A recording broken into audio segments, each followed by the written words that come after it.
Swayam Prabha. Digital India. Educated India.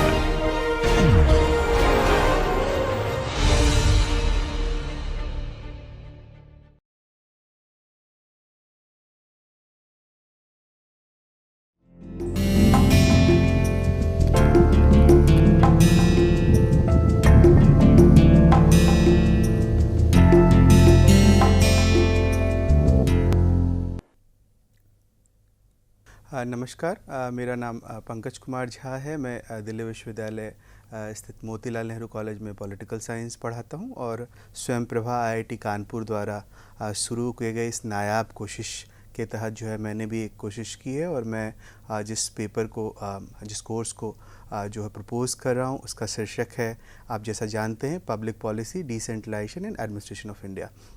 और उसके तहत मैं 20 लेक्चर्स की फहरिस्त आपके सामने रखने जा रहा हूं, जिसमें आज का लेक्चर जो है वो लेक्चर नंबर 8 है, बजट के विभिन्न प्रकार यानी टाइप्स ऑफ बजट। और पिछले लेक्चर को थोड़ा सा अगर फॉलो अप आप करें, आप देखें, समझे कि पिछले लेक्चर में हमने क्या करवाया था। तो ये जो पूरा बजट की संकल्पना है वो वित्तीय प्रशासन के अंतर्गत आती है।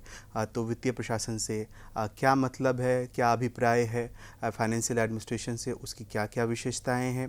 वित्तीय प्रशासन के अंतर्गत जो बजट आता है, बजट की शब्दावली कहाँ से आती है, बजट को अलग अलग विद्वानों ने किस तरह से परिभाषित किया है, इसको हमने बहुत विस्तार से बताया है। और साथ ही साथ बजट से जुड़े जो डिफरेंट जो संकल्पनाएं हैं या सिद्धांत हैं, लगभग 10 सिद्धांत के बारे में हमने पिछले कक्षा में आपको बताया था बहुत विस्तार से। साथ ही साथ बजट को व्यवहारिक रूप से समझने के लिए अगर आपको जहन में हो तो हमने 2023 और 24 के बजट को एक प्रारूप मान के बताया था कि बजट में डेटा का क्या मतलब होता है, किस तरह से वो अलग अलग वर्गों को लक्षित करके बजट तैयार किया जाता है। और एक लास्ट हिस्से में मैंने ये भी आपके साथ शेयर किया था कि बजट किस तरह से सामाजिक आर्थिक जो वर्ग है उसके लिए एक इंस्ट्रूमेंट का काम करता है। तो बजट के मतलब अब तक के हिस्से को जो बताया वो मैंने आपके साथ अभी शेयर किया। आज की क्लास में हम लोग बात कर रहे हैं बजट से के डिफरेंट टाइप्स की, और इस पर खूब बातचीत होती है कि बजट का कौन सा टाइप ज़्यादा मुफीद है, कौन सा टाइप ज़्यादा लाभकारी है, हमें उसको अपनाना चाहिए। तो अलग अलग तरह का बजट का टाइप है जिस पे आज हम बातचीत करेंगे। तो बजट के विभिन्न प्रकार या बजट के डिफरेंट टाइप्स जो है वो क्या क्या है। पहला जो है वो लाइन आइटम बजट इसको कहते हैं, यानी परंपरागत बजट के नाम से भी ये जाना जाता है। देखिए, सेकंड जो है वो निष्पादन बजट है, यानी इसको परफॉर्मेंस बजट कहते हैं। मतलब इसमें परफॉर्मेंस जो है बहुत इंपॉर्टेंट माना जाता है। थर्ड वन इज़ योजना, कार्यक्रम और बजटीय प्रणाली, इसको जो है planning programme and budgetary system भी कहते हैं, PPBS। और अगला जो है वो शून्य आधारित बजटीय प्रणाली है जिसको जीरो बेस्ड बजटिंग कहते हैं। उससे अगला जेंडर बजटिंग है जिसे लैंगिक बजट भी कहते हैं। और अंत में हम बात करेंगे ग्रीन बजट की, जिसे हरित बजट कहते हैं। तो प्रत्येक तरह की बजट की क्या प्रासंगिकता है और आज हमें ये अलग अलग तरह के बजट को क्यों समझना चाहिए, क्योंकि आज हम जिस तरह के वर्ल्ड ऑर्डर में रह रहे हैं वहाँ वित्तीय मामले बहुत महत्वपूर्ण हो गए, हम जानते हैं। फाइनेंशियल एडमिनिस्ट्रेशन एक इम्पॉर्टेंट जो है एलिमेंट है। जैसा कि पिछले कक्षा में भी हमने बताया था कि वित्त एक ऐसा विषय है, जैसे हम कह सकते हैं शरीर के लिए रक्त की ज़रूरत होती है, विदाउट ब्लड जो है बॉडी नहीं फंक्शन करता है। और जिस तरह से घर में रसोई चलाने के लिए, घर के जो है चौके चूल्हे को चलाने के लिए जो हमें ईंधन की ज़रूरत होती है, वैसे ही वित्त एक इम्पॉर्टेंट एलिमेंट है पूरे व्यवस्था को चलाने के लिए। तो हम बारी बारी से देखेंगे अलग अलग तरह के बजट क्या होते हैं। पहला जो ये बजट का टाइप है इसको लाइन आइटम बजट कहते हैं। इसी को परंपरागत बजट भी कहते हैं, यानी ट्रेडिशनल बजट भी इसे कहा गया है। बहुत सारी राज्य सरकारें और स्थानीय सरकारें अभी भी बजट के इसी प्रारूप को अपनाती है। बजट का यह तरीका ब्रिटिश अनुभव से प्रेरित है। मतलब अभी भी जो है ट्रेडिशनल टाइप का बजट है ये। स्टेट गवर्नमेंट अभी भी इसी तरह के बजट को अपनाना ज़्यादा सुलभ मानती है, उसके लिए ज़्यादा जो है उसमें जोखिम नहीं लगता उसे। और ये पूरा जो बजट का पूरा प्रविधि है वो ब्रिटिश ट्रेडिशन से जो है प्रभावित रहा है। लाइन आइटम बजट का सीधा और सरल अर्थ है विभिन्न मदों, चाहे वो पेपर में होने वाले खर्च हो या कर्मचारियों के वेतन पर लगने वाले खर्च में, सभी में जो है संसाधनों का आवंटन से है। यानी अलग अलग आइटम में जो है एलोकेशन जो है, जो मनी का एलोकेशन है, वो है इसका सिंपल और साधारण अर्थ में अगर इसका आशय समझने की कोशिश करें तो चाहे वो पेपर में खर्च हो रहा है, चाहे वो कर्मचारी के वेतन में खर्च हो रहा है, वो अलग अलग आइटम में जो एलोकेशन हो रहा है वो है लाइन आइटम बजट। यह बजट का सर्वाधिक लोकप्रिय और सरल फॉर्मेट माना जाता है, यानी जैसा कि नाम से ही लग रहा है सर्वाधिक लोकप्रिय है और सरल भी है, क्योंकि सिंपली इसमें एलोकेशन ऑफ रिसोर्सेज या एलोकेशन ऑफ मनी जो है डिफरेंट आइटम्स में जो हम करते हैं, अलग अलग मदों में जो हम करते हैं। मान के चलिए एक मद यहाँ शिक्षा का मद है, एक मद जो है ये वहाँ स्वास्थ्य का मद है, एक मद जो है यहाँ कृषि का मद है।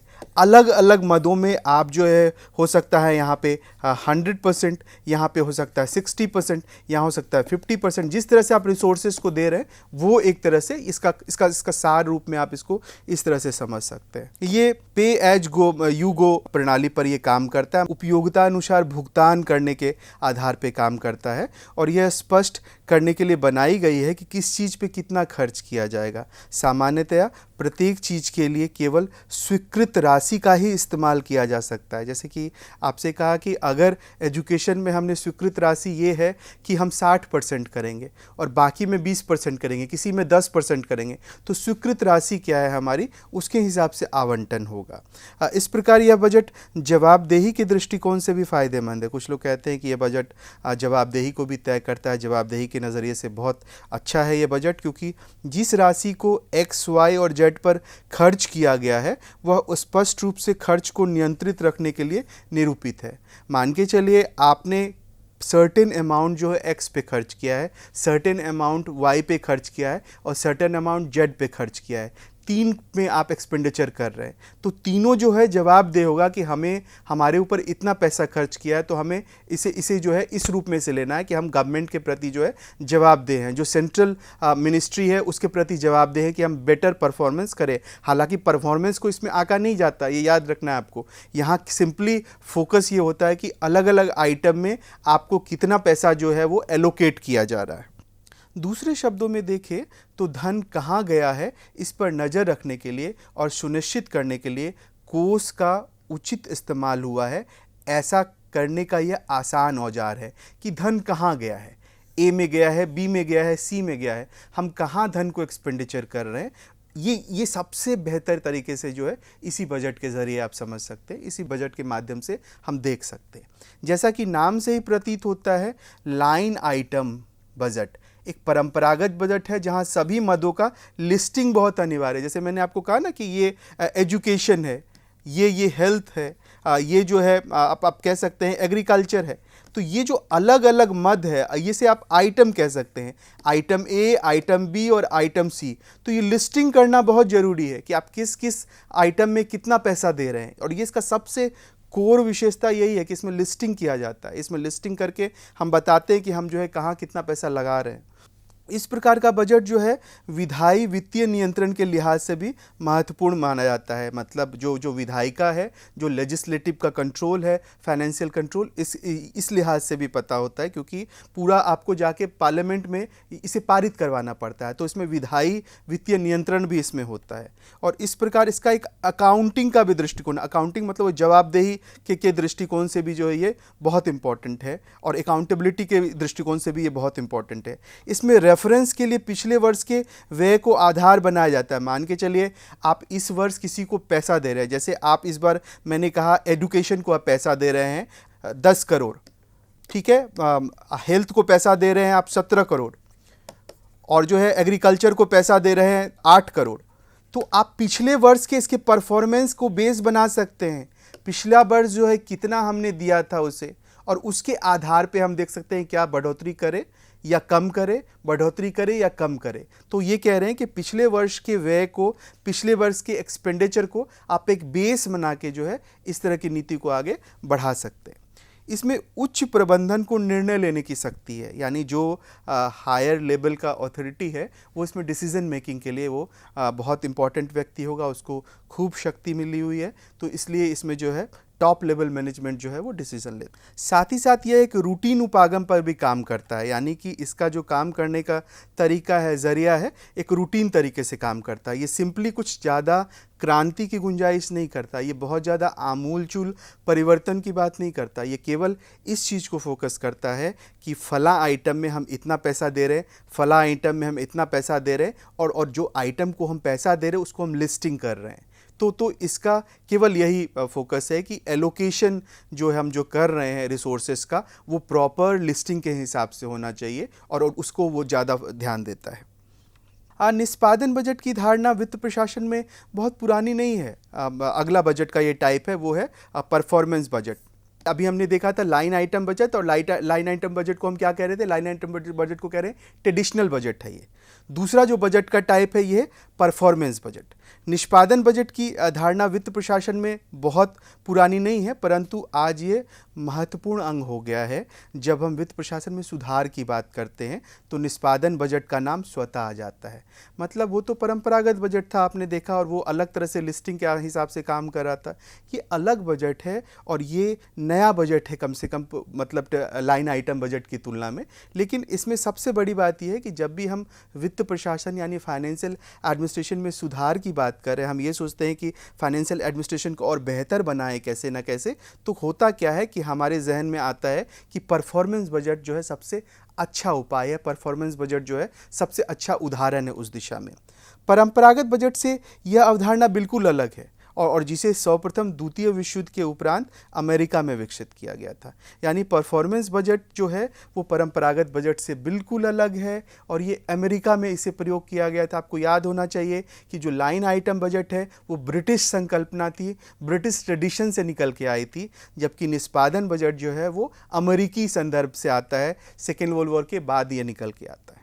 हूवर समिति ने सर्वप्रथम इस बजट का वर्णन किया है, और उसके अनुसार निष्पादकीय बजट जो है वो मुख्य रूप से कार्य, कार्यक्रम, क्रिया और परियोजना पर आधारित है। अकॉर्डिंग टू हूवर जो कमिटी है, performance budget is based upon the functions, programmes, activities and project. यहाँ ये 4 शब्दों का प्रयोग करते हैं और कहते हैं कि हूवर कमेटी बोलती है कि निष्पादन बजट मुख्य रूप से कार्य पर आधारित है, कार्यक्रम पर आधारित है, क्रिया पर आधारित है और परियोजना पर आधारित है। तो है ये क्या, इसको थोड़ा सा हम समझने की कोशिश करेंगे आगे। जैसे आप देखिए कि परंपरागत बजट जो है कर्मचारी, भवन, साज सज्जा आदि व्ययों को ध्यान में रखकर बनाया जाता है, और इस बजट से इतना ही पता चलता है कि सार्वजनिक धन जो है कर्मचारियों पर कितना खर्च हुआ है और कितना अन्य मदों में। हम यहाँ क्या कर रहे हैं? डिफरेंस क्रिएट कर रहे हैं, अंतर बता रहे हैं कि परंपरागत बजट और ये बजट में जो है क्या अंतर है, मतलब परफॉर्मेंस बजट में। तो हम कह रहे हैं कि परंपरागत बजट में क्या है कि मान के चलिए कर्मचारी पे आप कुछ खर्च कर रहे हैं, भवन पे कुछ खर्च कर रहे हैं, साज सज्जा पे खर्च कर रहे हैं, तो जहाँ जितना खर्च कर रहे हैं जिस मद में, उसी को ध्यान में रख के बनाया जाता है। इस बजट से केवल इतना ही पता चलता है कितना खर्च हुआ है, ठीक है, और उसमें कितना अन्य मदों पे खर्च हुआ है, मतलब इसमें कितना हुआ है, अन्य मदों पे कितना खर्च हुआ है। इससे ये ज्ञान नहीं होता है कि सार्वजनिक धन के व्यय से कितनी उपलब्धि हुई है। यानी ट्रेडिशनल बजट जो है हमारे इस क्वेश्चन का आंसर नहीं करता है कि सार्वजनिक धन यानी कि पब्लिक धन का जो हम एक्सपेंडिचर कर रहे हैं उससे हमें कितना कुछ मिल रहा है, कितना इससे उपलब्धि हुई है। इसी कमी को निष्पादन बजट पूरा करता है। ये बहुत क्लियर कट आपको ध्यान में रखना है कि परंपरागत बजट या जिसको लाइन आइटम बजट कहते हैं, वो सिंपली कहता है कि कहीं भवन बन रहा है तो भवन के निर्माण में क्या खर्च आ रहा है, कर्मचारी अगर वहाँ नौकरी कर रहे हैं उसमें कितना खर्च आ रहा है, उसको साज सज्जा में कितना खर्च आ रहा है और दूसरे अन्य मदों में कितना खर्च आ रहा है। लेकिन उससे क्या कार्यकुशलता निकल के आ रहा है, उससे क्या अचीवमेंट निकल के आ रहा है, इन सारे सवालों पर जो है परंपरागत बजट मौन होता है। और वही मौन सवालों को पुनः रेखांकित करने का काम कौन करता है? उसे पुनः रेखांकित करने का काम करता है निष्पादन बजट। निष्पादन बजट का यही मेन एजेंडा है कि हम परफॉर्मेंस को फोकस कर रहे हैं, हम इस बात को फोकस कर रहे हैं कि हमने कैसे काम किया है। तो परफॉर्मेंस इसके लिए बहुत इंपॉर्टेंट है। और जैसा कि आपने हूवर के पीछे जो डिफिनेशन देखा था, हूवर कमेटी क्या कह रही है समिति की, परफॉर्मेंस बजट क्या है? Functions, programme, activities and projects, यानी कि कार्य, कार्यक्रम, क्रिया और परियोजना, इस पे आधारित होती है। तो देखिए इस डेटा से आप देख सकते हैं कि कार्य, क्रिया है, कैसे कैसे क्रिया है, परियोजना है। तो कार्य, कार्यक्रम, क्रिया, परियोजना का जो आपस में संबंध है उसको आप देख सकते हो। उदाहरण स्वरूप मान के चलिए, शिक्षा विभाग का बहुत सारा कार्य है और बहुत सारा कार्य और कार्यक्रम भी होता है, ठीक है। और इसी में से एक कार्यक्रम क्या है, प्राथमिक शिक्षा से जुड़ा हुआ है। तो शिक्षा विभाग का बहुत सारा कार्यक्रम भी है और कार्य भी है। तो उसी में से एक कार्यक्रम क्या है, प्राथमिक शिक्षा से जुड़ा हुआ है। अब इस कार्यक्रम से जुड़ा हुआ जो है बहुत सारी क्रियाएं होंगी। शिक्षा विभाग हो सकता है कि एग्जामिनेशन ले, शिक्षा विभाग हो सकता है कि शिक्षकों को ट्रेन करे, शिक्षा विभाग हो सकता है कि समय समय पे जो है शिक्षकों के लिए जो है ट्रेनिंग प्रोग्राम इस्टेब्लिश करे, शिक्षा विभाग हो सकता है कि और दूसरे मदों में काम करे। जैसे कि आप देखते हैं कि ऑनलाइन माध्यम से शिक्षा आपको मिल रहा है, आपको पता है कि किस तरह से जो है रिटन नोट्स आजकल सर्कुलेट किए जा रहे हैं, बुक्स आ रहे हैं, वहाँ से जर्नल्स निकल रहे हैं। तो अलग अलग तरह से जो है आप क्या करिएगा कि सारी क्रियाएं कीजिएगा। और इससे जुड़ी बहुत सारी परियोजनाएं भी की जा सकती है, जैसे अलग अलग परियोजना, जैसे आपकी ये परियोजना भी जो है वो शिक्षा विभाग की कोई परियोजना का हिस्सा है। तो ये बहुत सारी चीज़ों को आप कर रहे हैं, जैसे भवन निर्माण भी करें, शिक्षण भी करें, प्रशिक्षण भी करें। और ये सब का क्या मुद्दा है, इस सब का मुद्दा मेन है कि आप इसके बेसिस पे परफॉर्मेंस को आंकते हैं। आप ये आंकते हैं कि ये पर्टिकुलर विभाग जो है वो किस तरह से निष्पादन कर रहा है, और ये जो निष्पादन कर रहा है उसका क्या फर्क पड़ेगा समाज में। तो निष्पादन के मुद्दे पे, आपके परफॉर्मेंस के मुद्दे पे जब आपको आंका जाता है, मतलब आप ज़्यादा बेहतरी की तरफ आगे बढ़ते हैं, आपके अंदर कार्यकुशलता के लिहाज से आपको देखा जा रहा है।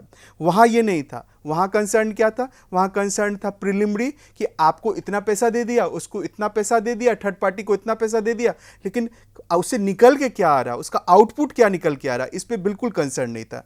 यहाँ क्या है कि उसके आउटपुट पे, उसके आउटकम के इश्यूज पे खूब ज़बरदस्त बात हो रही है ना। तो इसलिए ये जो है अलग तरह का बजट है, और जहाँ की प्रोग्राम, एक्टिविटी, प्रोजेक्ट, ये सारे इश्यूज को उसमें दिखाया जाता है। अब अगला जो चीज़ है वो है विशेषता, यानी कि फीचर्स क्या है परफॉर्मेंस बजट का। अगर आप विशेषताओं को देखें तो ये विशेषताओं के माध्यम से हम समझ पाएंगे और हमारा और भी कंसेप्ट क्लियर होगा कि आखिर परफॉर्मेंस बजट किस तरह के इश्यूज़ पे कैसे वो काम कर रहा होता है। तो पहला है निष्पादन बजट या परफॉर्मेंस बजट। ये बताता है कि गत वर्ष कौन सा कार्य पूरा किया गया और कितने खर्च पे। परिव्यय का ज्ञान विभिन्न कार्यों के बीच तुलनात्मक मूल्यांकन में सहायक होता है। मतलब परफॉर्मेंस बजट क्या कर रहा है कि मान के चलिए ये प्रीवियस ईयर है और ये करंट ईयर है, तो प्रीवियस ईयर में जो है कौन सा कार्य हुआ है, कार्य ए हुआ है, और उसमें जो है 100 करोड़ रुपए खर्च हुए हैं मान के चलिए। तो जब 100 करोड़ रुपए खर्च हुए हैं तो आप देख रहे हैं उसका परफॉर्मेंस क्या है, और उस आधार पर आप आंक रहे हैं कि इस वर्ष जो काम होगा उसमें कितना खर्च होगा और उसका परफॉर्मेंस कैसे होगा। तो आप डायरेक्ट क्या कर रहे हैं कि कंपैरिजन कर रहे हैं अपने प्रीवियस ईयर के रिजल्ट से खुद के रिजल्ट को, ताकि आप अपने परफॉर्मेंस की बेहतरी पर ज़्यादा ध्यान दीजिएगा। दूसरा है क्या, यह प्रशासन में उत्तरदायित्व को सुनिश्चित करता है, यानी अकाउंटेबिलिटी को सुनिश्चित करता है।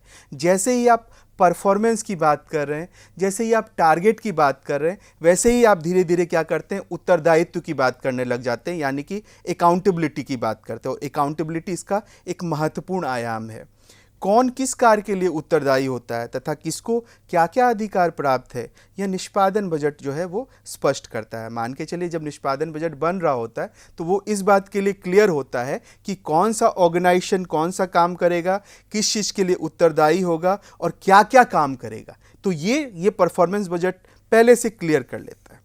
अगला है, ये सरकारी व्यय को सही रूप में प्रस्तुत करता है, और ऐसा करने से विकल्प निकालना भी आसान हो जाता है। मतलब ये पता कर लेता है कि पब्लिक एक्सपेंडिचर का रियल डेटा ये है, और जब रियल डेटा ये है तो प्रॉब्लम क्या है और उसका विकल्प क्या हो सकता है, इस चीज़ को भी ढूंढ निकाल के आता है। ये कोई फेक डाटा की बात नहीं करता, क्योंकि ये आपको एनालाइज कर रहा है आपके परफॉर्मेंस के बेसिस पे। तो परफॉर्मेंस के बेसिस पे जैसे ही आपको एनालाइज करेगा, आपका मूल्यांकन करेगा, यानी जो डेटा आ रहा है वो डेटा की, यानी कि आप कह सकते हैं साक्ष्यता को भी वो जांचता है कि वो कितना साक्ष्य है, कितना जो है वो एडिक्वेट डेटा है। नेक्स्ट वन इज निष्पादन बजट योजना बनाने का, नियंत्रण का और प्रबंधन को एक शक्तिशाली जो है उपकरण है। यानी कि जब आप प्लानिंग करते हैं, आप नियंत्रण करते हैं तथा प्रबंधन का को जो है एक तरह से आप पावरफुल इंस्ट्रूमेंट के रूप में तब्दील करते हैं, उसका भी एक इम्पॉर्टेंट ये जो है एक इंस्ट्रूमेंट है। अगला है प्रशासनिक सुधार आयोग, और प्रशासनिक सुधार आयोग ने अपने रिपोर्ट में जो है निष्पादन बजट की निम्नलिखित विशेषताओं के बारे में बताया था। निष्पादन बजट की विशेषताओं को रेखांकित करते हुए प्रशासनिक सुधार आयोग कहता है कि यह उन लक्ष्यों व उद्देश्यों को पूर्ण स्पष्टता से प्रकट करता है जिस पर व्यय किया गया है, यानी कि जिस पे एक्सपेंडिचर हुआ है उसको फोकस कर रहा है वो। यह बजट कार्यक्रमों और उपलब्धियों पर केंद्रित करता है, जो प्रोग्राम है और प्रोग्राम से जो अचीवमेंट निकल के आ रहा है उसको फोकस कर रहा है ये। अतः यह स्पष्ट हो जाता है कि उपलब्धि कितनी हुई है तथा कितना खर्च हुआ है, यानी इसके माध्यम से जो है ये बिल्कुल क्लियर हो जाता है कि कितना अचीवमेंट हो रहा है और उसमें कितना एक्सपेंडिचर हो रहा है। यह बजट निर्माण प्रक्रिया में सुधार करता है तथा इससे सरकार की निर्णय प्रणाली सुधारी जाती है, यानी ये पूरे प्रोसेस से क्या हो रहा है कि बजट निर्माण की प्रक्रिया में जो है वो द्रुत गति से सुधार होता है, बहुत इसमें रिफॉर्म होता है, बहुत इसमें इम्प्रूवमेंट होता है, और उसके कारण जो है डिसीजन जो है प्रणाली भी जो है वो भी उसमें सुधारी जाती है। अगला हम देखते हैं निष्पादन बजट के विभिन्न चरण।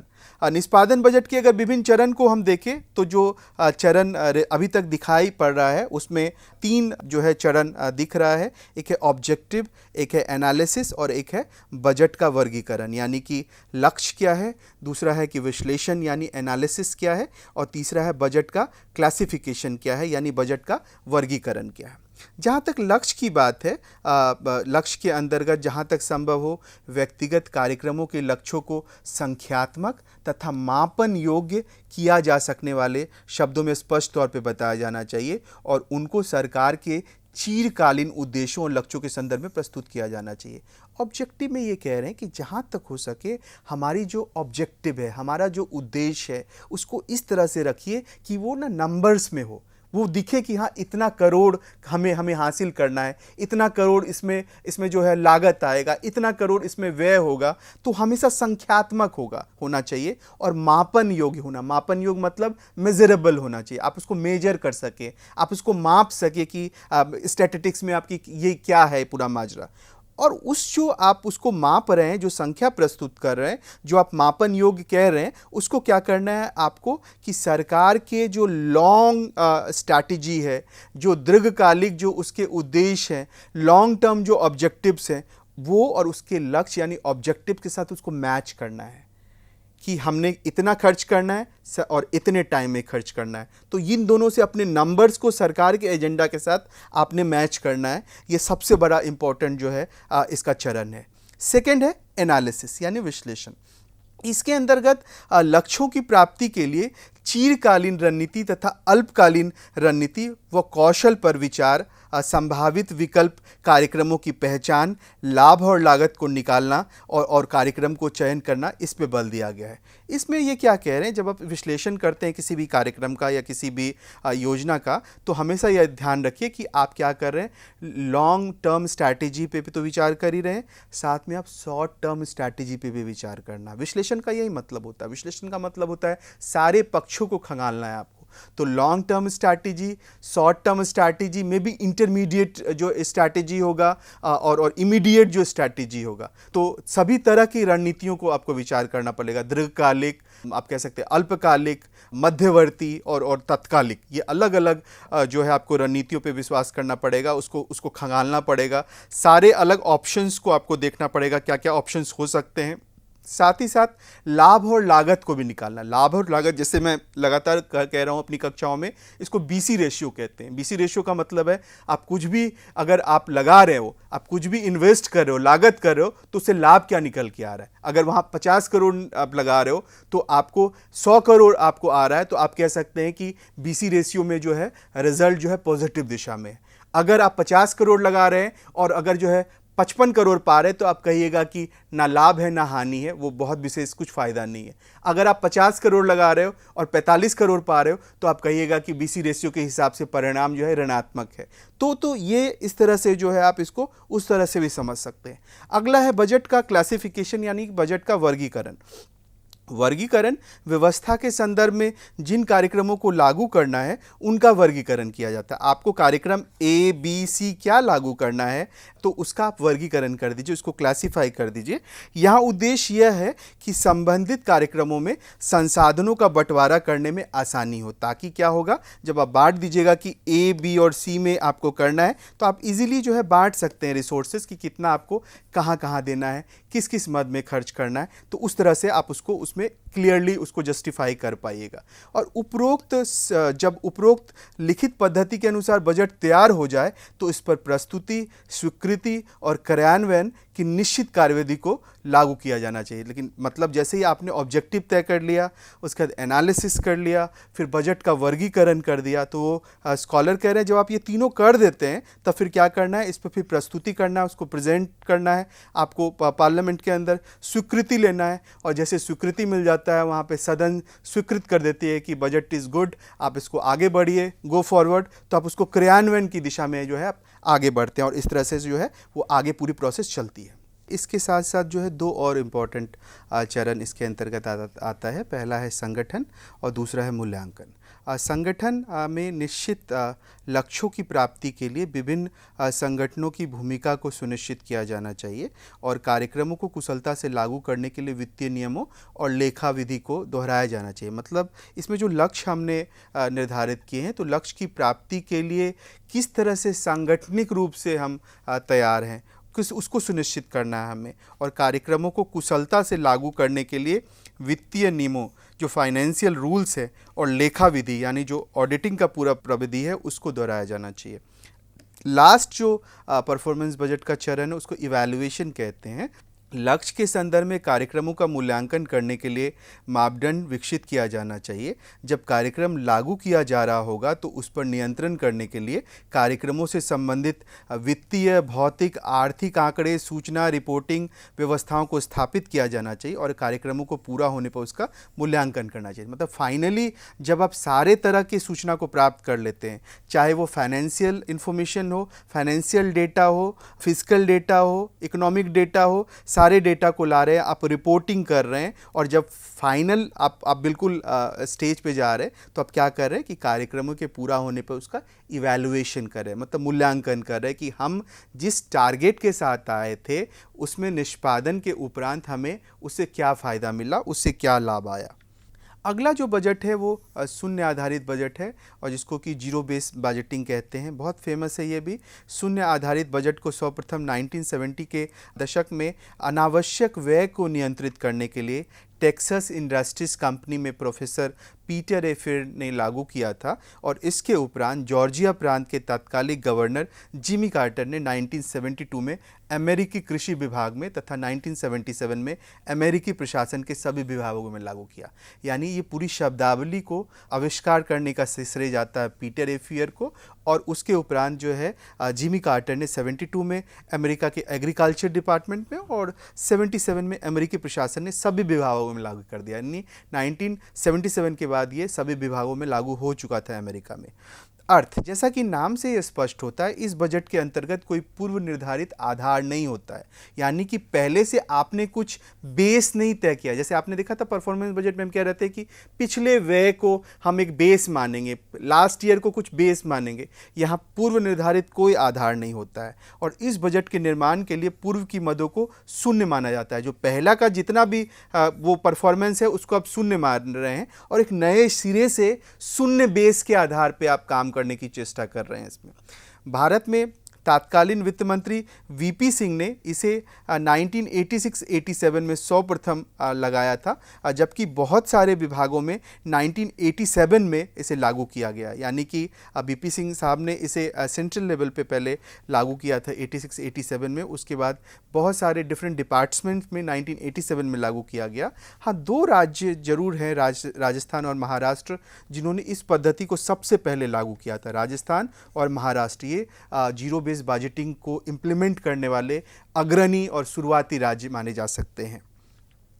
परिभाषा शून्य आधारित बजट की हम क्या परिभाषा बोले, किस तरह से उसको डिफाइन कर सकते हैं। जैसे हमने अभी कहा, पीटर ए फियर जो है एक इम्पॉर्टेंट विचारक है जिन्होंने इस पूरी शब्दावली को ईजाद किया है, तो वही इसका डेफिनेशन देते हैं। वो कहते हैं शून्य आधारित बजटिंग एक संचालित नियोजन एवं बजटिंग प्रक्रिया है जिसमें प्रत्येक मैनेजर के अपने संपूर्ण बजट प्रस्तावों के औचित्य शून्य से बताना पड़ता है तथा प्रत्येक मैनेजर पर सबूत का भार डाल दिया जाता है कि उसे कोई धन क्यों व्यय करना चाहिए।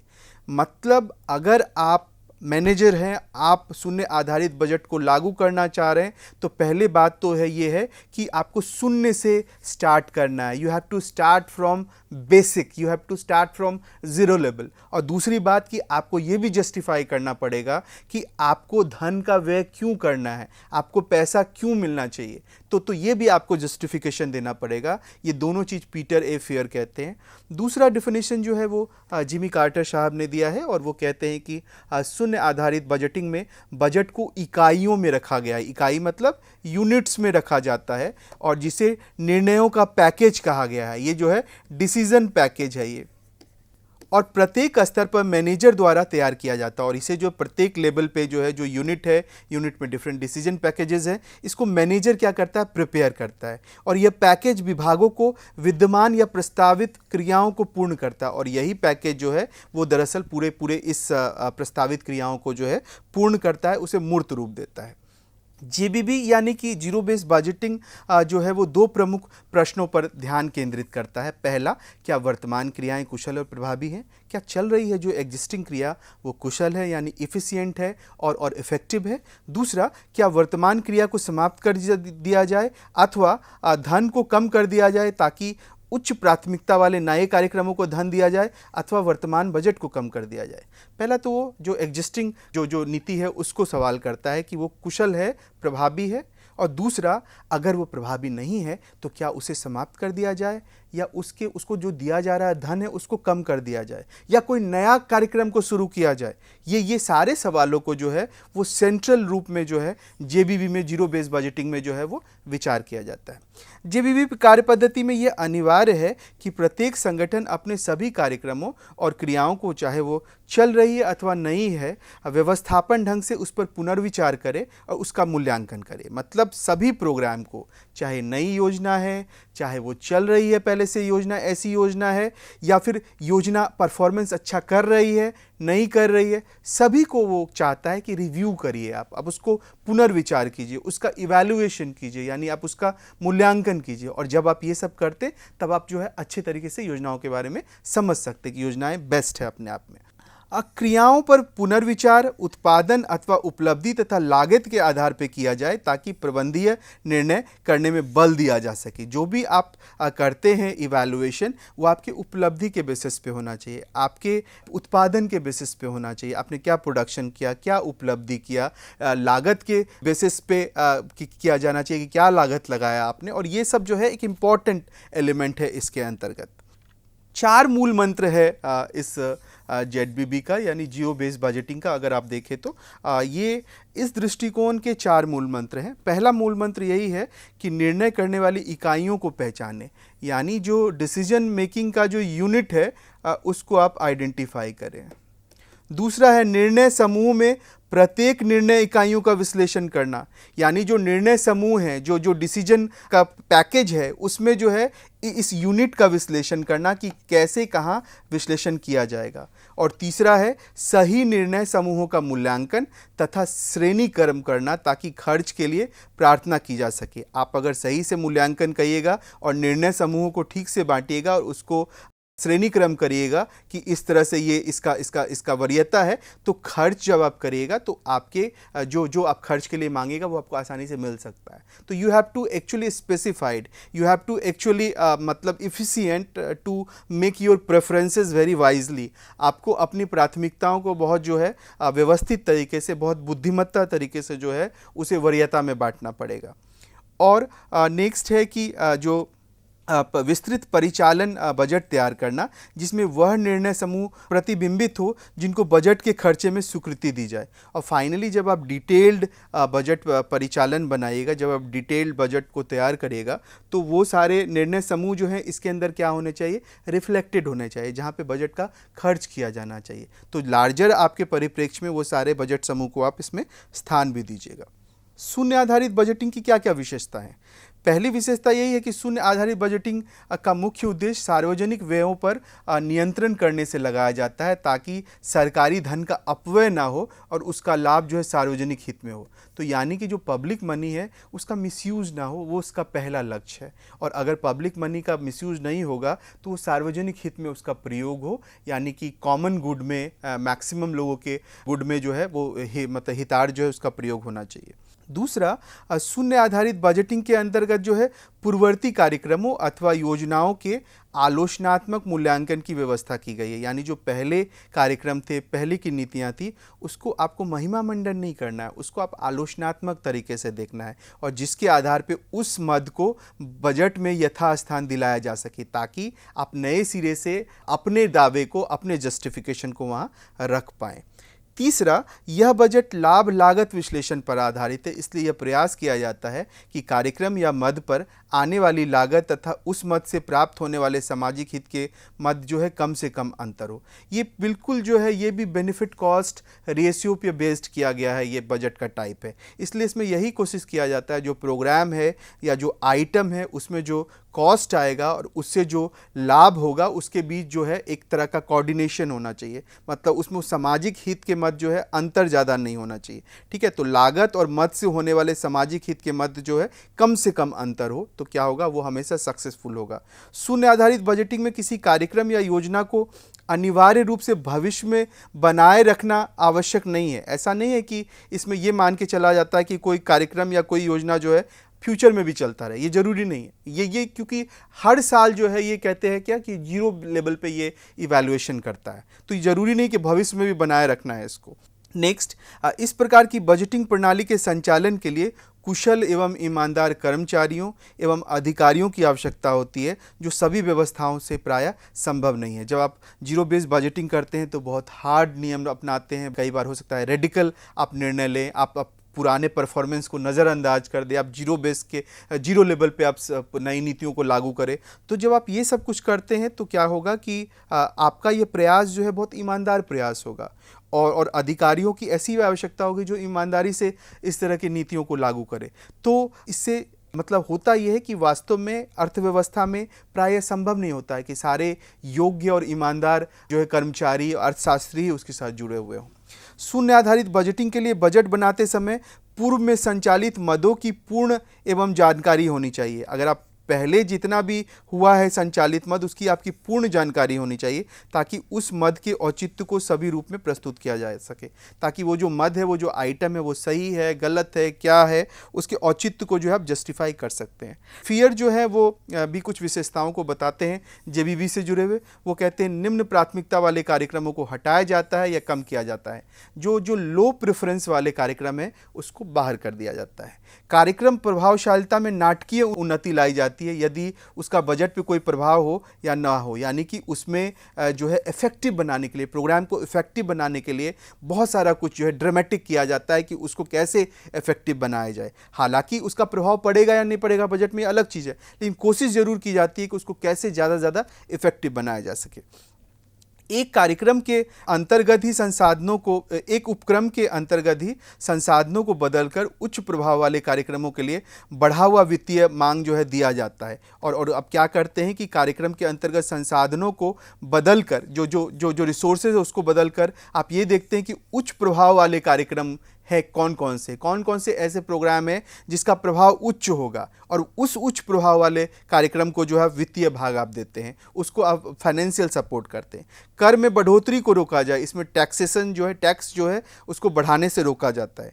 नीति का मुख्य उद्देश्य क्या है, इस पर जोर दिया जाता है। इसमें इस बात का फोकस होता है कि नीति का जो है मुख्य उद्देश्य क्या है, पॉलिसी का मेन ऑब्जेक्टिव क्या है। इसके अंतर्गत नीतियों का निर्माण तथा क्रियान्वयन का समय बचता है। इसमें पॉलिसी का जो है फॉर्मेशन है उसके इम्प्लीमेंटेशन का जो है टाइम बचता है। और फाइनली इसके अंतर्गत जो निर्णय समूह है, जो डिसीजन पैकेजेस हैं, उसका निर्माण होता है जहां कार्यक्रम का मूल्यांकन होता है। यानी कि जब कार्यक्रम को आप मूल्यांकन फाइनली कर रहे हैं तो आप डिफरेंट जो है डिसीजन पैकेजेस के माध्यम से उसका मूल्यांकन करते हैं। तो ये सारे जो है विशेषताओं को जो है फेयर ने प्रस्तुत किया है। अब यहाँ फिर से ये सवाल आता है कि ये परंपरागत बजट से ये कैसे अलग है। अगर जीरो बेस्ड बजटिंग को देखें तो परंपरागत बजट प्रक्रिया जो है वो लेखाकरण अभिमुखी है, यानी कि यहाँ ऑडिट का जो है सेंस ज़्यादा था परंपरागत में, जिसमें अधिकतम बल खर्च के पिछले स्तर पर होता है। जबकि जो है जेबीबी जो है वो निर्णय अभिमुखी है, ये जो है डिसीजन जो है यहाँ पे ओरिएंटेड है। ये ऑडिट ओरिएंटेड था परंपरागत बजट, और वहाँ पे जो है पिछले मद में क्या खर्च हुआ है नहीं हुआ उसको फोकस किया जा रहा था।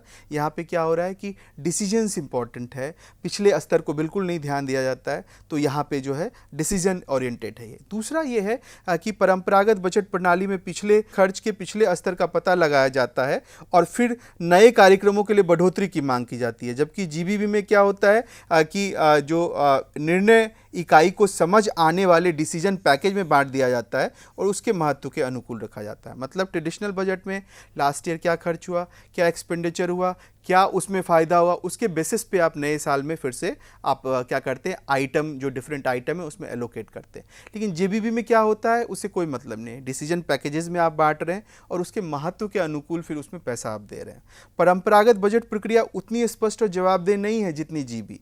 परंपरागत जो है बहुत स्पष्ट जो है और जवाबदेह उस तरह से नहीं थी, क्योंकि जैसे आपको कहा गया कि वहाँ पे आप डिफरेंट एलोकेटेड में पैसा तो बांट देते हैं, लेकिन आप उसके परफॉर्मेंस को नहीं जान रहे, कितना कार्यकुशल है नहीं है उसके बारे में बात नहीं करें। लेकिन यहाँ कम से कम जीबी में क्या है कि स्पष्ट भी है, जवाबदेह भी है। यहाँ पे जीरो बेसिस पे होता है और जैसा आपने देखा जो कम वरीयता वाले हैं उसको बाहर भी आप कर दे रहे हैं, तो ये ज़्यादा जवाबदेह है, ज़्यादा स्पष्ट है। परंपरागत बजट में इस बात का निर्णय उच्च प्रबंधक ही करता है कि एक विशेष राशि एक विशेष निर्णय इकाई पर क्यों खर्च की जाए। जीबीबी में यह उत्तरदायित्व उच्च प्रबंधकों से निर्णय इकाई प्रबंधक को सौंप दिया जाता है। मतलब जो ट्रेडिशनल बजट है उसमें इस बात का डिसीजन की जो हायर मैनेजमेंट ही करता है कि एक विशेष राशि एक विशेष इकाई पर क्यों खर्च कर रहे हैं। मतलब आपको ABC 3 अलग अलग मद में खर्च करना है तो सारा डिसीजन जो है वो उच्च प्रबंधक करता है। जबकि जीबीबी में यह उत्तरदायित्व जो है वो उच्च प्रबंधक से किसके पास आ जाता है, डिसीजन पैकेज प्रबंधक को सौंप दिया जाता है। ये जो है जो डिसीजन पैकेज से जुड़ा जो मैनेजमेंट है वो ये डिसाइड करता है कि कितना पैसा कहाँ दिया जाएगा और वहाँ वो उसका किस तरह से उसका विभाजन होगा। शून्य आधारित बजट की कई समस्याएं भी हैं। शून्य आधारित बजट के अंतर्गत कार्यक्रमों एवं योजनाओं का आलोचनात्मक मूल्यांकन उसी विभाग एवं मंत्रालय के अधिकारियों और प्रतिभागियों के द्वारा होता है जिसके अंदर यह कार्यक्रम या योजनाएं संचालित है। ऐसे में स्व मूल्यांकन करके सुधार की गुंजाइश नहीं है। मतलब जो विभाग है, विभाग के कर्मचारी है, वही उसका मूल्यांकन कर रहे हैं। तो जो विभाग में कार्यक्रम है उसी के कर्मचारी अगर स्वयं मूल्यांकन करेंगे तो कितना जस्टिफाई होगा मूल्यांकन, आप समझ सकते हैं। दूसरा है शून्य आधारित बजट के निर्माण एवं क्रियान्वयन के लिए ईमानदार एवं पूर्ण कुशल अधिकारियों एवं कर्मचारियों की आवश्यकता होती है, जो प्रायः अभी देश में सभी देशों में संभव नहीं है। प्रत्येक चरण में तकनीकी प्रशिक्षण की आवश्यकता होती है जिसका भी अभाव साफ देखा जा सकता है। दूसरा है ईमानदार और आपको कुशल चाहिए अधिकारी, और वो भी पॉसिबल नहीं होता। दूसरा जो है आपको टेक्निकली एडवांस भी चाहिए, टाइम बाय टाइम जो है आपको चाहिए कि आप उसको ट्रेनिंग प्रोग्राम दे, एडवांसमेंट उसके कोर्स में करे, तो वो भी एक साफ अभाव दिखता है कि यहाँ पे जो है अभी उस तरह के सिचुएशन का अभाव है। तीसरा है शून्य आधारित बजट जो मितव्ययता और पूर्ण सार्वजनिक व्यय पे आधारित होता है, जबकि प्रजातांत्रिक देशों में सरकारों के द्वारा ये संभव नहीं है। आप जानते हैं कि प्रजातांत्रिक देशों में सरकार लोक लुभावन नारों पे काम करती है, और जबकि शून्य आधारित बजट जो है वो इकोनॉमी पे काम करती है। वो चाहती है कि जो सार्वजनिक व्यय है, जो पब्लिक एक्सपेंडिचर है, उस पर कंट्रोल करके रखे। तो इसीलिए जो है डेमोक्रेटिक कंट्री में खासतौर पे ये बहुत सक्सेसफुल नहीं है उस तरह से। विकासशील और पिछड़े देशों में शून्य आधारित बजटिंग की प्रणाली कारगर सिद्ध नहीं हो सकती है, क्योंकि बजट निर्माण में लचीलापन अत्यंत आवश्यक है यहाँ पे, जो कि शून्य आधारित बजट के विपरीत है। शून्य आधारित बजट में आप देखते हैं लचीलापन नहीं है, और आप देखिएगा कि थर्ड वर्ल्ड कंट्रीज़ में, विकासशील देशों में जो है आपको ऐसा बजट चाहिए जो कि थोड़ा लचीला हो। इस कारण से भी यहाँ प्रॉब्लमेटिक है ये।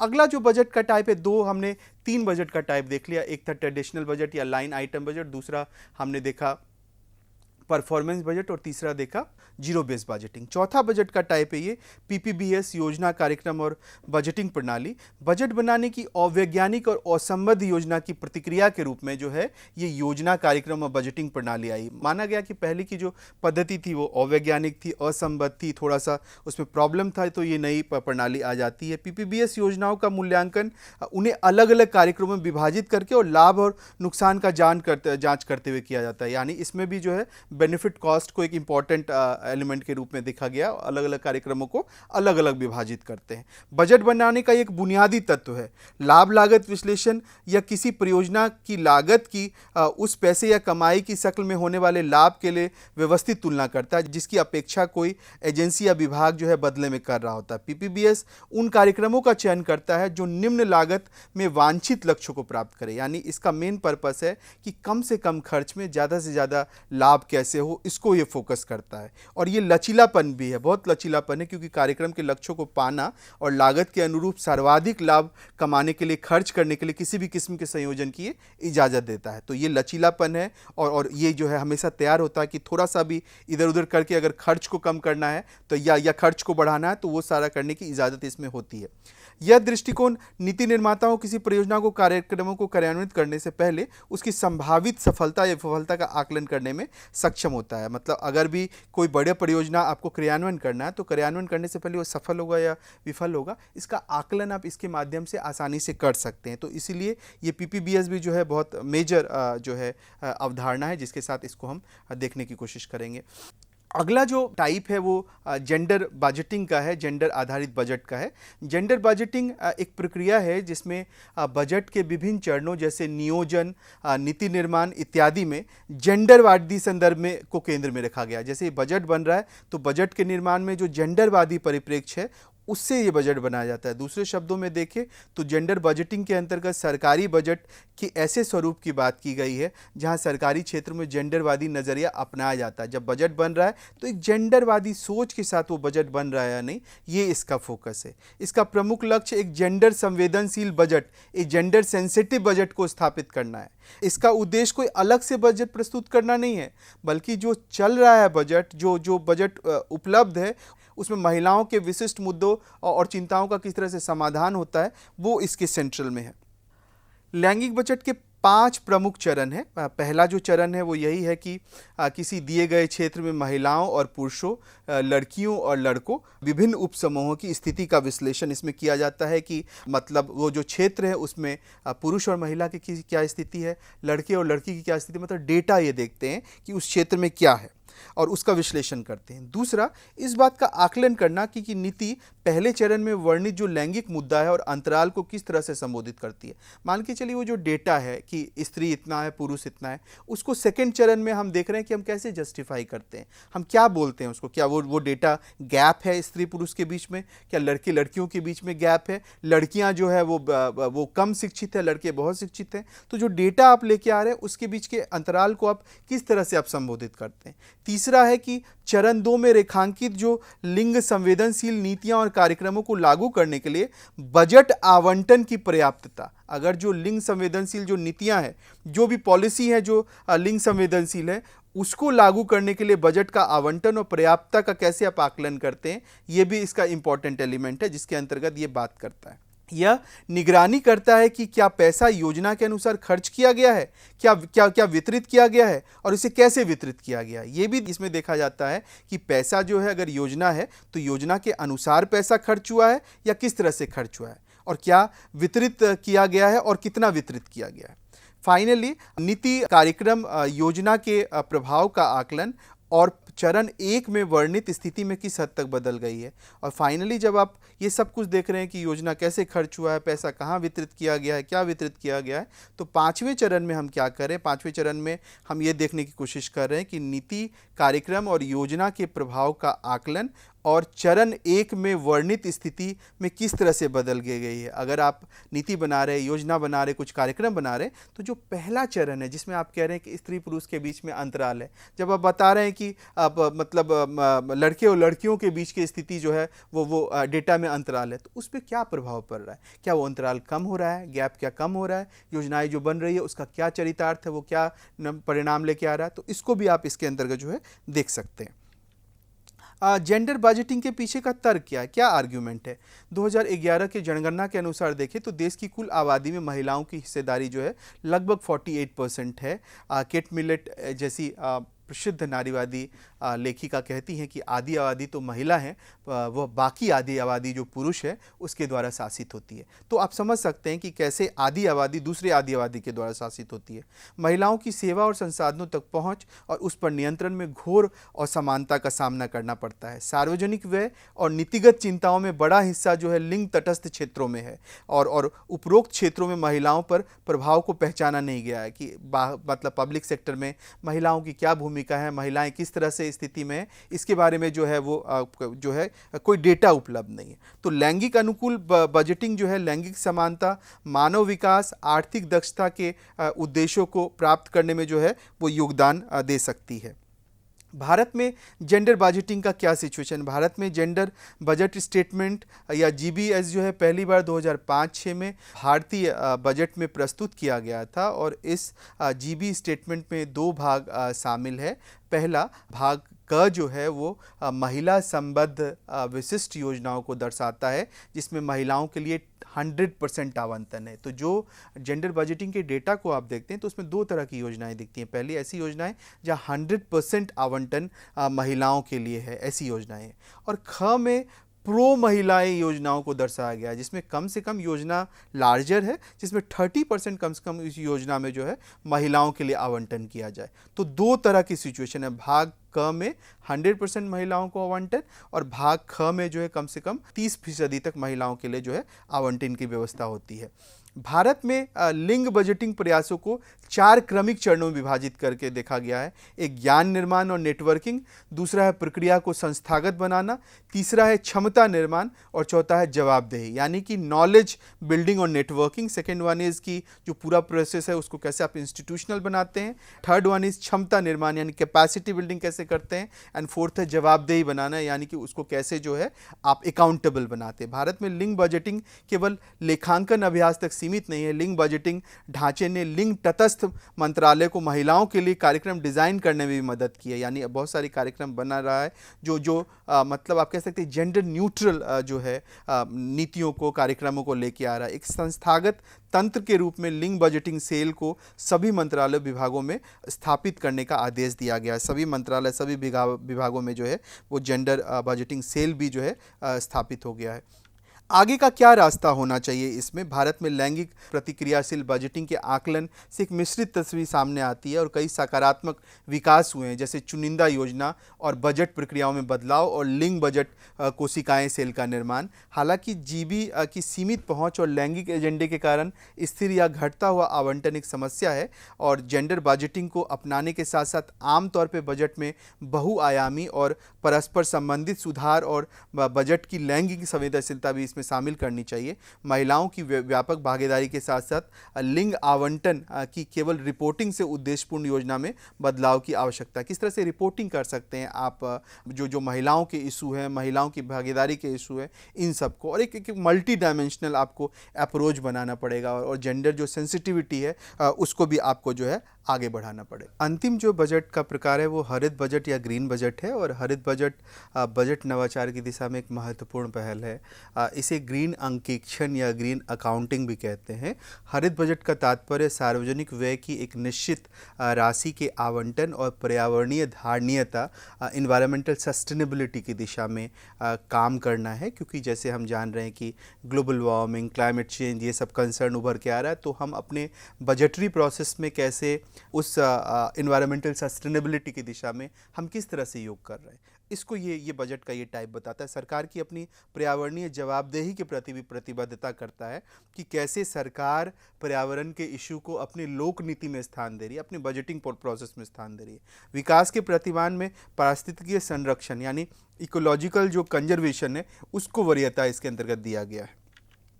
ग्रीन बजटिंग सरकार को पर्यावरणीय लक्ष्यों को प्राप्त करने में निम्नलिखित मदद करती है। बजटीय और राजकोषीय नीतियों के पर्यावरणीय प्रभाव का मूल्यांकन कर, जो बजट है उसका पर्यावरण के लिहाज से क्या प्रभाव है। राष्ट्रीय और अंतर्राष्ट्रीय वितरण के प्रति उसकी सुसंगतता, जो नेशनल और इंटरनेशनल डिस्ट्रीब्यूशन है उसमें इसका क्या कोहेरेंस है, क्या सुसंगतता है पर्यावरण के विषय पर।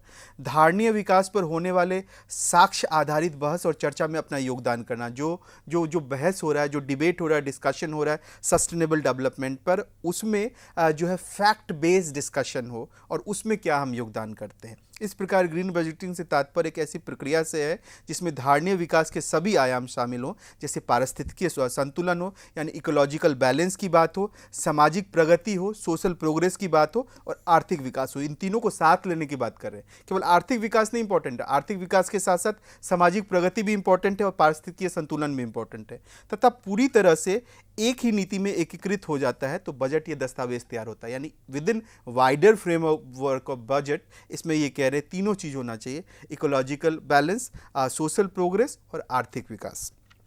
एक सबसे इंपॉर्टेंट इसमें Paris collaborative on green budgeting है, जिसको जरूर ध्यान देना चाहिए। ये पेरिस सहयोगात्मक बैठक बुलाई गई थी 2017 में 12 दिसंबर को पेरिस में, और इस पे जो पूरा एक कंसर्न है, ग्लोबल कंसर्न पे बात की गई थी। और इसका जो मुख्य फोकस एरिया था, अनुसंधान में प्राथमिकता और गैप की पहचान करना। जब आप रिसर्च कर रहे हैं तो रिसर्च में आपको प्रायोरिटी देना पड़ेगा किसका, ग्रीन इशूज़ को, पर्यावरण के इशूज़ को, और जो गैप है डेवलप्ड और डेवलपिंग कंट्री के बीच उसको रेखांकित करना। डेटा, विशेषज्ञता और जानकारी को साझा करना ताकि नीति आधारित अनुसंधान और क्रियान्वयन की जा सके। जो डेटा है, जो स्पेशलिटी है, जो जानकारी है, उसको भी आपको क्या करना पड़ेगा, आपको रिसर्च बेस्ड करना चाहिए। राष्ट्रीय और अंतर्राष्ट्रीय नीति डिज़ाइन को संरक्षित करना, जो नेशनल और इंटरनेशनल पॉलिसी डिज़ाइन है उसको आप कैसे कंजर्व करते हैं, ये भी जरूरी है। सुसंगत अनुसंधान के लिए एक रूपरेखा बनाना, यानी ठोस रिसर्च के लिए एक फ्रेमवर्क बनाना। पर्यावरणीय नीति संबंधी अनिवार्यता को बढ़ाने के लिए अनुसंधान परिणामों का आदान प्रदान करना ताकि जागरूकता आए। आप जानते हैं कि भारत में जो ग्रीन बजट का पूरा विचार है वो 2016 में अपने केंद्रीय बजट में सरकार ने इसकी शुरुआत की और सरकार ने रुपये आवंटित किए। गंदा को मतलब कोयला बनाने की प्रथा को हतोत्साहित करने के लिए राष्ट्रीय वन कार्यक्रम में 150 करोड़ से ज़्यादा रुपये आवंटित किए गए। भारत सरकार ने 2020 में प्रस्तुत अपने अल्पकालीन बजट में भी सतत विकास लक्ष्यों के माध्यम से प्रतिपादित एजेंडा 2030 के ढांचे के भीतर अल्पकालिक उद्देश्यों को मध्यम अवधि के उद्देश्यों में बदल दिया। और बजट में विशेष रूप से महानगरों, तटों को लेकर नदी, जल निकाय, नवीनीकरणीय ऊर्जा स्रोतों के आदि संबंधित जो है एसडीजी लक्ष्य जो है, जो आप कहते हैं जिसको सहस्त्राब्दी लक्ष्य जो है, उसमें शामिल किया। ये सारी चीज़ों को, कैसे आप जल को बचाएंगे, कैसे नदी को बचाएंगे, कैसे नवीनीकरणीय ऊर्जा को जो है आप संरक्षण करेंगे, इन सभी को जो है इसके अंदर शामिल किया गया। कई राज्यों ने भी इसमें काफ़ी महत्वपूर्ण किया है काम। दिल्ली ने 18-19 के बजट में एक महत्वपूर्ण हिस्से के रूप में हरित योजना में 26 सूत्री योजना को प्रस्तुत किया। वित्त मंत्री ने अपने रिपोर्ट में 26 कार्यक्रमों को प्रगति का जायजा लेते हुए कहा था कि हरित कार्यक्रमों में 21 सही रास्ते पे चल रहा है। मतलब दिल्ली गवर्नमेंट ने भी क्या किया कि जो 26 कार्यक्रम घोषित किए पर्यावरण संरक्षण के लिए, उसमें 21 के बारे में कहा कि ये ठीक ठाक काम कर रहा है। 500 सरकारी स्कूलों के छतों में जो सोलर पैनल है उसको भी स्टैब्लिश करने की बात की गई। कर्नाटक भी इंपॉर्टेंट रूप से काम कर रहा है सरकारी विभागों के बीच पर्यावरणीय स्थिरता को प्रोत्साहित करने के लिए। अपने हरित बजट के हिस्से के रूप में 2015 में जलवायु परिवर्तन पर अपनी राज्य कार्य योजना विकसित किया है। और हाल ही में 2021 में कर्नाटक सरकार ने घोषणा की है कि राज्य में पारिस्थितिकीय नुकसान की भरपाई के लिए हरित बजट को लाया जाएगा। पंजाब ने भी काम किया है। पंजाब ने भी पर्यावरणीय संबंधी चिंताओं, वन आवरण, वन्य जीवन आदि के संरक्षण पर ध्यान केंद्रित करने के लिए ग्रीन बजटिंग की शुरुआत का प्रयास किया है। और राष्ट्रीय हरियाली मिशन भी उसी से संबंधित योजना है, जिसमें जैविक कृषि, धारणीय भूजल प्रबंधन आदि पर बल दिया गया है। इसका उद्देश्य भी प्रभावी तरीके से पर्यावरणीय संरक्षण की दिशा में कार्य करना है, ताकि सरकार ग्रीन संरक्षण फंड और बेहतर जैव विविधता संरक्षण की दिशा में जो है वो अग्रसर हो सके। तो हमने देखा कि किस तरह से जो है हमने अलग अलग टाइप्स के बजट को फोकस किया अभी के लेक्चर में। चाहे वो ट्रेडिशनल बजट है जो केवल इस बात को फोकस करता है कि अलग अलग मद में कितना हम पैसा खर्च करेंगे।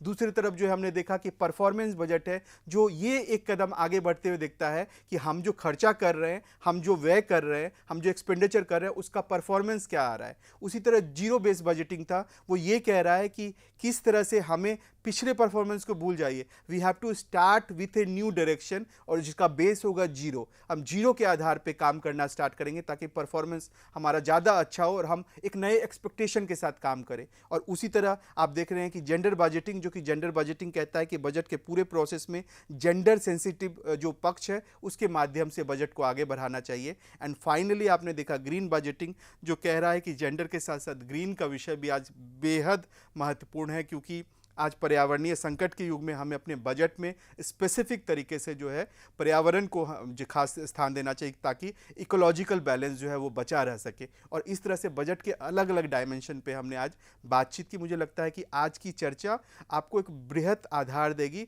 बजट के डिफरेंट टाइप्स को समझने में, और आप काफ़ी लाभान्वित भी होंगे आज के क्लासेस के जरिए। बहुत बहुत धन्यवाद, आप इस पूरी मुहिम में हमारे साथ हैं। शुक्रिया।